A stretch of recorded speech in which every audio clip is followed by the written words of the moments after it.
Hello guys, how are you? Today we will start a series of small revisions for each unit, and we will go through these revisions totally in English. So I hope that it is fine with you as you've already knew the scientific terms. So I think this will be fine for you to understand. And before we go through Unit 3, I want all of you to remember something that is very important. Memorization is a poor behavior, but understanding is the aim of science. Not to mention that Unit 3 is the most important unit in your syllabus, to create a full understanding about it. Okay, without any further talk, let's start in our revision. Here, as you see, we will start with Unit 3, as I think that's the most important unit to understand, and the most unit that I found a weak point for each of you, of course. So let's start in it. So we know that Unit 3 is composed of three main lessons, which is oxygen, carbon dioxide, and nitrogen. But before we go through each lesson, there was an introduction, small introduction about the atmosphere. What is atmosphere? We want to get through this introduction, of course, in small introduction in lesson 1, which is oxygen. That is the atmosphere. What is atmosphere? Okay, what is it? Atmosphere, it is a mixture of different gases surrounding the Earth. What does that mean? That means, as we see here in this picture, let's get a closer look. We say that it is a mixture of different gases. And yes, as you see in this picture, the Earth is surrounded by like an envelope. This envelope consists of different gases, which we will find, of course, the main three gases that we are studying in our syllabus. A part of this envelope that all of these gases found in this envelope. So this is the atmosphere. Okay, let's go back and complete. We say that it is a mixture of different gases, as we see in this picture right here. And what else? It is attracted to the Earth by gravity. So what did that mean? We say that the Earth have gravity, and we know that before from Unit 1, of course. So this gravity is the responsible to create a force that make you hold up on the Earth and make you walk like you are always in a straight line, of course. So this is the gravity. And because the same reason, which is the gravity, because the gravity, although these different gases attracted to the Earth by the gravity of the Earth. So that is the atmosphere. Now we want to know what is the importance of atmosphere. Well, the atmosphere is protecting the Earth by absorbing the ultraviolet radiation. This ultraviolet radiation coming from the sun or the outer space. So we knew that the atmosphere protecting us from specific radiations. Let's take a look. We see here the sun. The sun is sending an ultraviolet rays to the Earth. Some of them is very harmful, like this one, and this one, of course. And some of them is useful for the Earth. So we say that the atmosphere is protecting us from the ultraviolet rays coming from the outer space or the sun, of course. But we want to note something. There is a specific part in the atmosphere which protecting us from the ultraviolet rays coming from the sun, which is ozone layer. And we will discuss this furthermore. But we say that a small note that not all of the ultraviolet rays coming from the sun, the ozone layer, or in general, the atmosphere protecting us from it. So what is the importance, the second importance for the atmosphere? It adjusts the temperature of the Earth's surface. So I want you to understand this.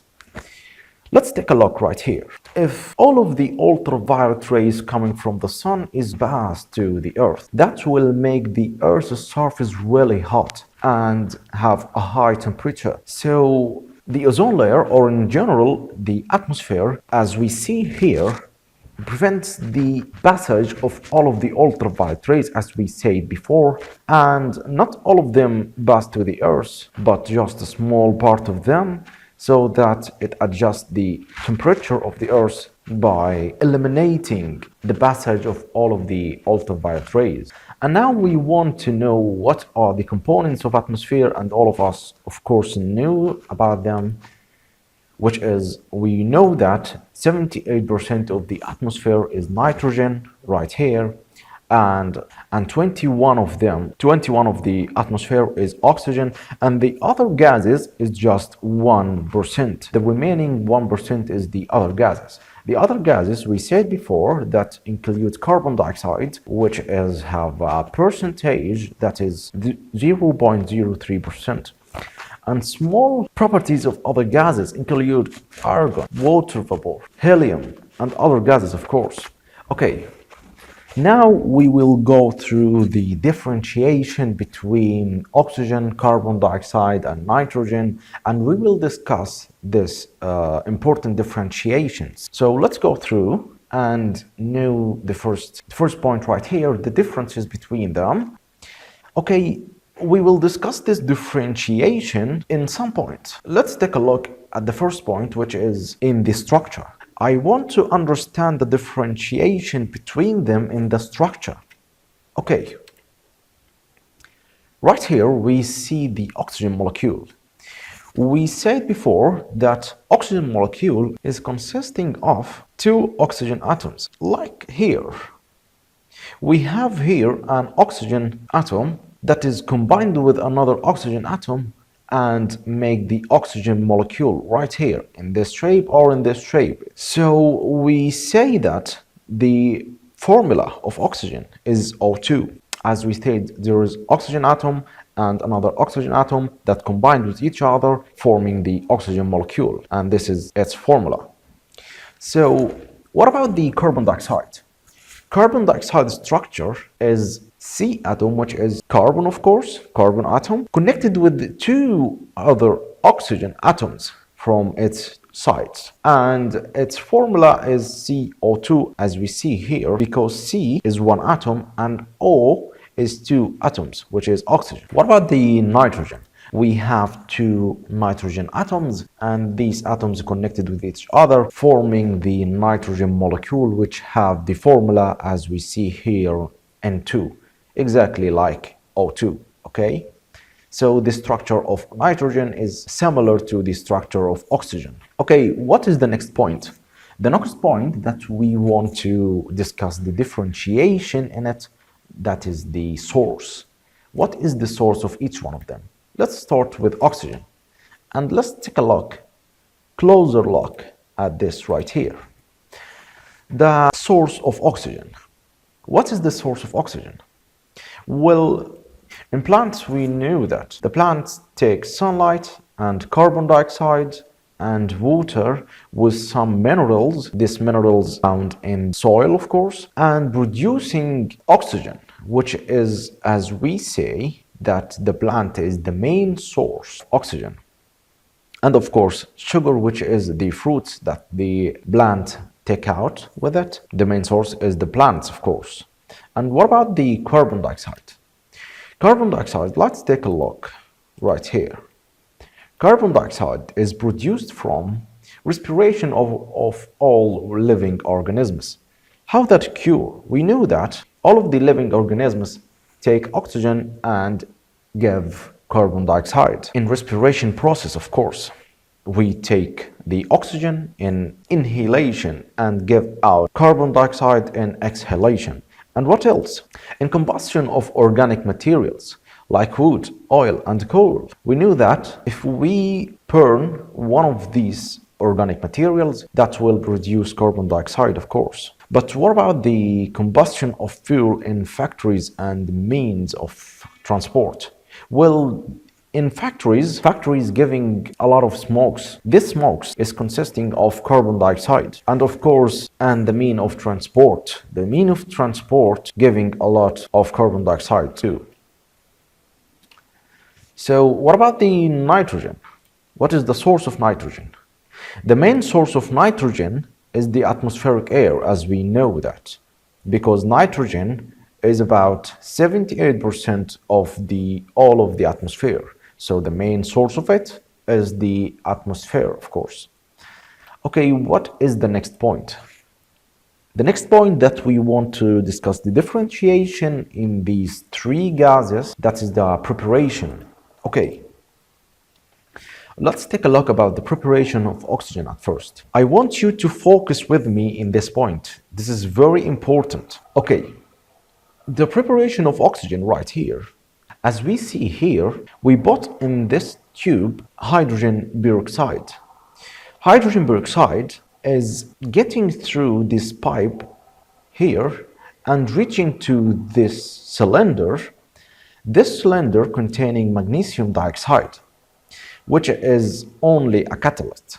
And a catalyst, it doesn't change in the shape or the structure. If we put it in any chemical reaction, it doesn't change. It just they're responsible for making this hydrogen peroxide dissociate into two things, which is oxygen and water. Okay, hydrogen peroxide is going through this pipe and getting to the magnesium dioxide. Magnesium dioxide is dissociate this hydrogen peroxide into oxygen. This oxygen go through this pipe right here and go through this water and go up right here in this cylinder. And the reason that oxygen doesn't combine with water is that oxygen is scarcely dissolved in water. And we say that the magnesium dioxide, which is the catalyst, is just dissociate this hydrogen peroxide right here into oxygen, which reach in here,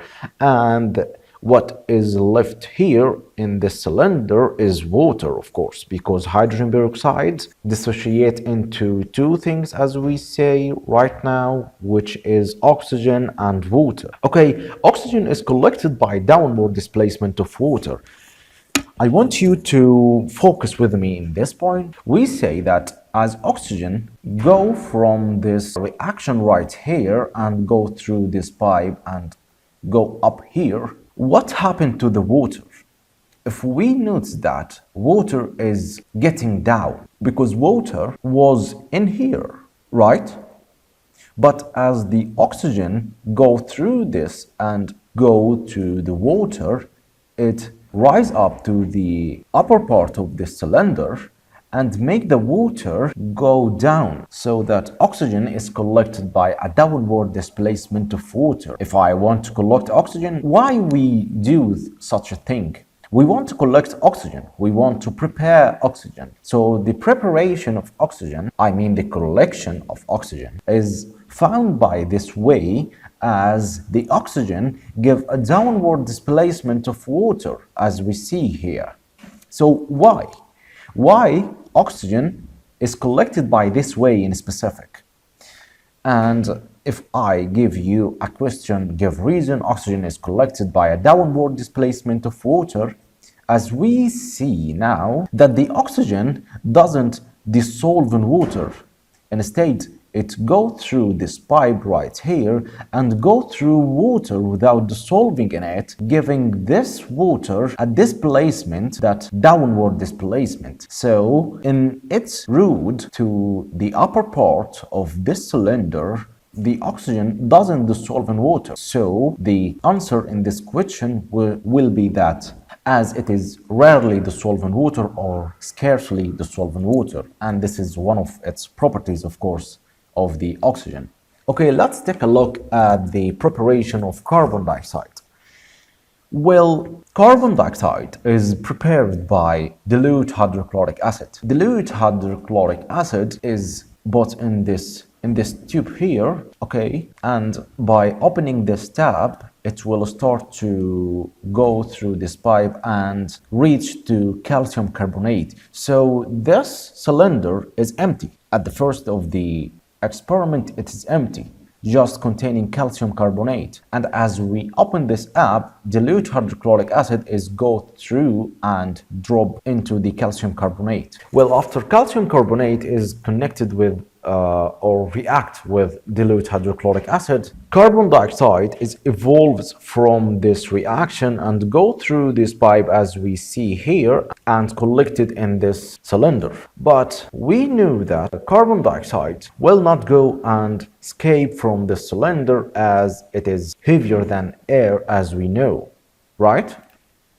So carbon dioxide is collected by upward displacement of air. Okay, focus with me in this point. We say that the oxygen is collected by a downward displacement of water, but carbon dioxide is collected by upward displacement of air. What that mean? Let's look in the carbon dioxide.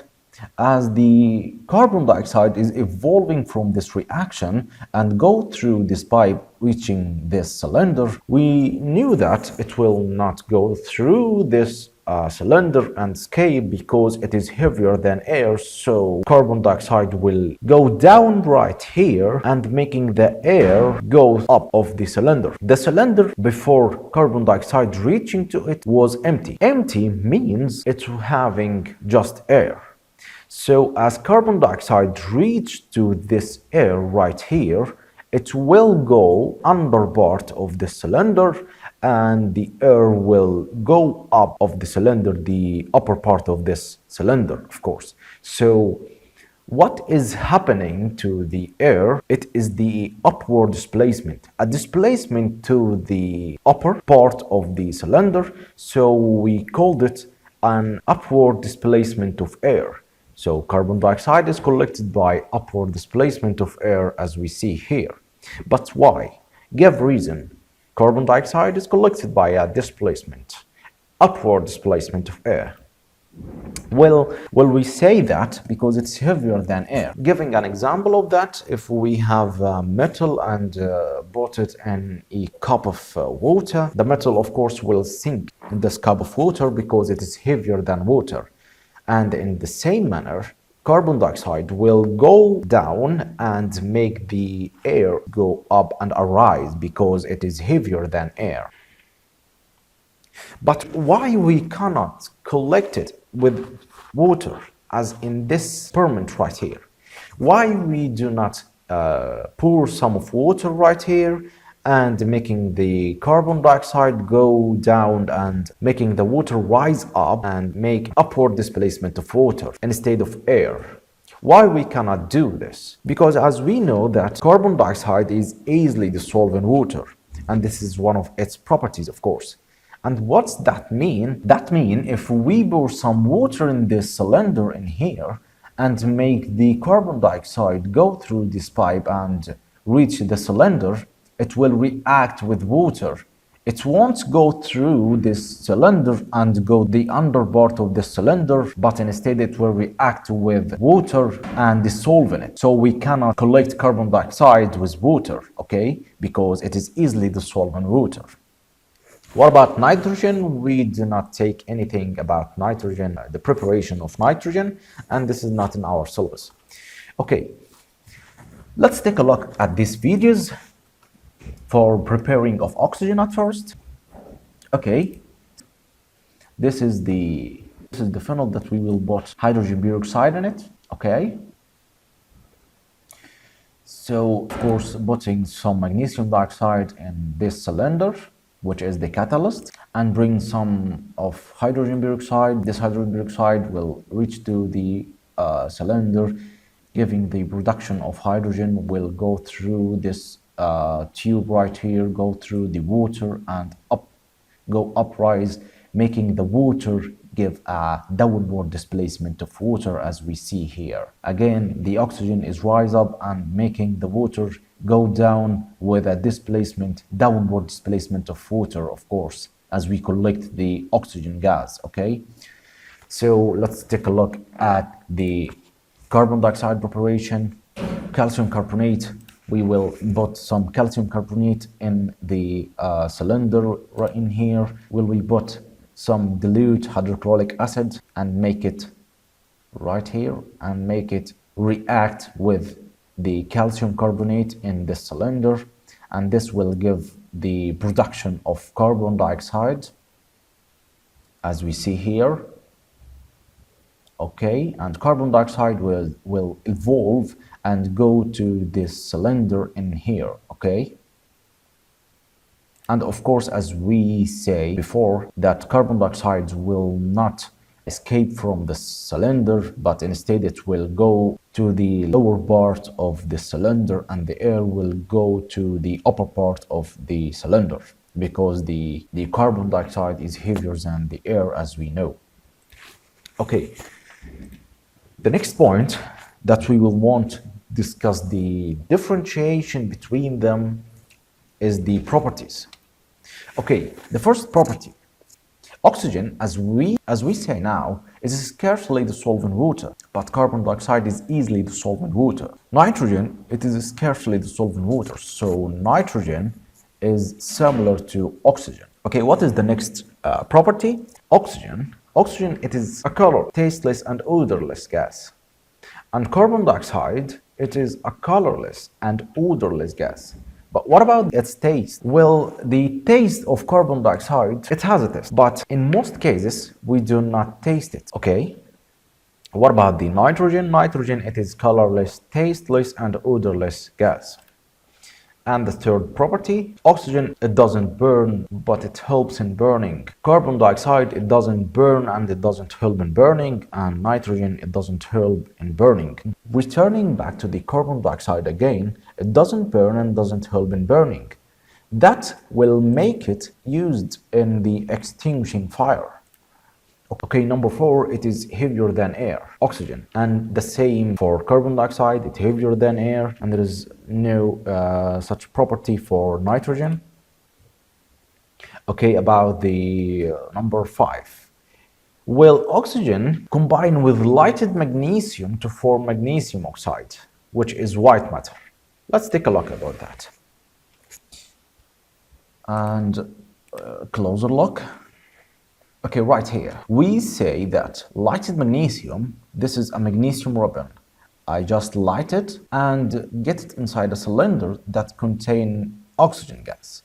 Oxygen gas will react with this lighted magnesium, giving white matter, which is magnesium oxide. But what about the equation? We say that we get a lighted magnesium ribbon inside oxygen, a cylinder that containing oxygen, like we see here, that's will giving magnesium oxide, okay, which is right here, and which is the white substance.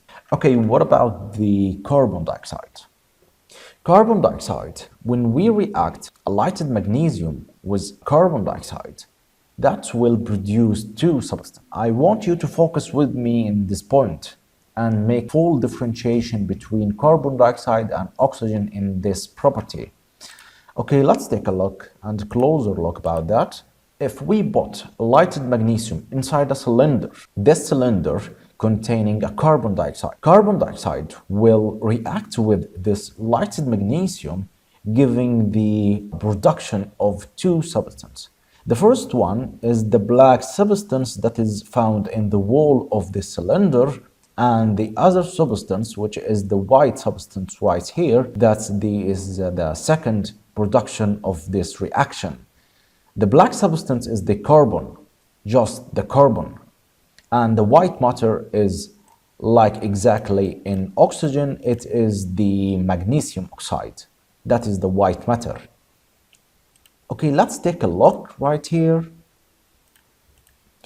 We say that magnesium ribbon, lighted magnesium ribbon, reacted with carbon dioxide, a cylinder that containing carbon dioxide gas in it.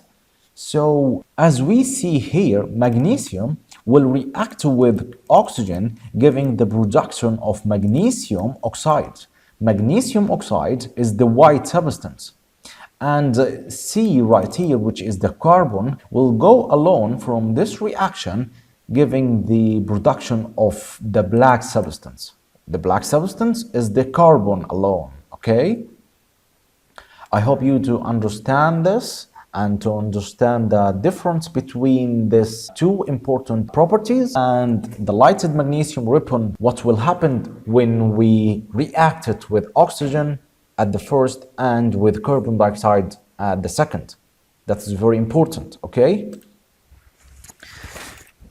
Let's take a look at another properties for each gas, of course. Let's start with oxygen. Well, oxygen combine with any element in two ways. The first way is the oxidation. Oxidation is a slow combination between oxygen and any element, and this reaction will occur in the presence of moisture. This moisture meaning the water. For example, the iron ores. Take this example. If I pour some water in iron nail and leaving this iron nail in the air for some time, this time of course will be long time. So after this time the iron will create rust, the iron rust. So we say that the oxidation is a slow combination because it takes a long time to occur. This is the first way, and the second way that the oxygen take to combine with any element is the burning. And burning is the rapid combination between oxygen and any element. This reaction between the oxygen and any element producing heat and fire. Why? Giving an example about the burning of wood, for example. If we burn a wood, what will produce from this burning? Of course, producing heat and fire. So burning, giving the production of heat and light when we combine oxygen and any element. I want you to focus on this point. We want to note a small thing, that the element mass increase after burning. If we burn some wood, this burning will produce a matter, a new matter, not the wood of course. This matter is having a mass more than the mass of the wood. Okay, so any element mass after burning, right here, any element mass after burning, it will react with oxygen. And the mass of the element plus the oxygen will be larger than the mass of the element alone, because we create a combination between element and oxygen. And of course, the presence of oxygen will giving the feature of this side here to be large. So the element and the oxygen mass will be larger than the element by itself. And we will call the element plus oxygen the product of combination between the oxygen and the element. Okay, in the same manner right here, up here, and in the same manner, of course, if we say that the element and oxygen mass is larger than the element by itself, the element alone, okay? I gave this questions before, and we say that the element mass in this case is smaller than the element and the oxygen, which is the product. But in this case, we will say that the product mass is larger than the element. Okay? What is the second point in the oxygen? The most important uses of oxygen. We know that the oxygen is forming the ozone layer. The ozone layer consisting of ozone gas, which is O3, not the oxygen molecule. This is a difference between them because oxygen is O2, I mean 2 oxygen atoms, and here ozone is 3 oxygen atoms. And specifically, this part from the atmosphere, which is protecting us from the harmful radiation coming from the outer space and from the sun, of course. This is the most important part of the atmosphere. Not that all of the atmosphere protecting us from this radiation, but instead it is a small part in the atmosphere, which is the ozone layer. So this is the properties of oxygen, and we will go through the carbon dioxide. The first thing we want to talk about the carbon dioxide is the presence of carbon dioxide. How can we detect the presence of carbon dioxide? Of course, by using clean lime water. Okay, I want to concentrate in this very well. Okay, to answer this question, we want first to know what will happen if clean lime water react with carbon dioxide. Okay, when carbon dioxide reacts with clean lime water, I want you to remember that clean lime water is a chemical element which is calcium hydroxide, okay? The calcium hydroxide reaction with carbon dioxide will produce this equation right here. Focus with me. Carbon dioxide reacting with calcium hydroxide will producing a carbon and calcium alone, okay, calcium carbonate will creating from this two with each other, and this two right here, which is dioxide and hydroxide, will go alone right here. The most important part here, which is calcium carbonate, that is the white matter. When reacting these two chemical materials with each other, that will produce calcium carbonate. Calcium carbonate is a white matter. This white matter, if it is present in water, that will make the water turbid, make it like milky. Let's take a look at this picture right here. This is a clean lime water. I just pass a carbon dioxide through it. That will give the production of calcium carbonate, which is the white matter right here, and make the water turbid, make it milky. So when I give you a question about this reaction and ask you give reason, clean lime water is used to detect the presence of carbon dioxide, or when I say give reason, carbon dioxide making the clean lime water milky or turbid, I don't want you to give the answer is that because carbon dioxide, when it passes through the clean lime water, it will turbid. I don't want you to repeat the question again. I want you to explain this question right here, and the answer in this case will be because carbon dioxide, when reacting with calcium carbonate, which is the clean lime water, when we pass carbon dioxide through clean lime water right here, these two will react with each other, producing a white matter. This white matter is calcium carbonate. This calcium carbonate doesn't dissolve in water, so that it will make the water milky or turbid. This is the answer for the question. These points that we've covered now, not the only points in the unit, but it is the most important points. And of course, the other points is important. You just want to understand it and study it by yourself because we've already explained them in the school. So I hope that was good with you. And for any question, let me comment below in the comment section and I will answer you. Or don't hesitate to communicate with me on WhatsApp. And see you next time. Goodbye.